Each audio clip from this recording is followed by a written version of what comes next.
نافع بن عمر نے خبر دی، کہا کہ مجھ سے ابن ابی ملیکہ نے اسماء بنت ابی بکر سے بیان کیا کہ نبی صلی اللہ علیہ وسلم نے سورج گہن کی نماز پڑھی۔ آپ جب کھڑے ہوئے تو دیر تک کھڑے رہے، پھر رکوع میں گئے تو دیر تک رکوع ہی میں رہے، پھر رکوع سے سر اٹھایا تو دیر تک کھڑے ہی رہے،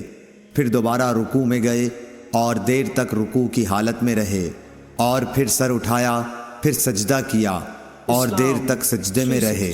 پھر سر اٹھایا اور پھر سجدہ کیا اور دیر تک سجدے میں رہے،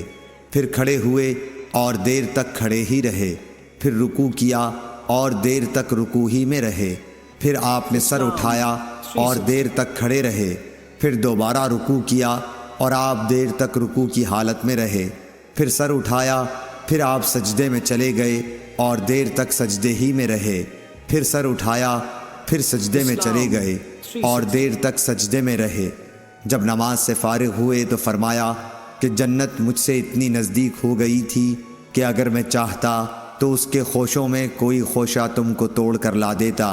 اور مجھ سے دوزخ بھی اتنی قریب ہو گئی تھی کہ میں بول پڑا کہ میرے مالک میں تو اس میں سے نہیں ہوں۔ میں نے وہاں ایک عورت کو دیکھا۔ نافع بیان کرتے ہیں کہ مجھے خیال ہے کہ ابن ابی ملیکہ نے بتلایا کہ اس عورت کو ایک بلی نوچ رہی تھی۔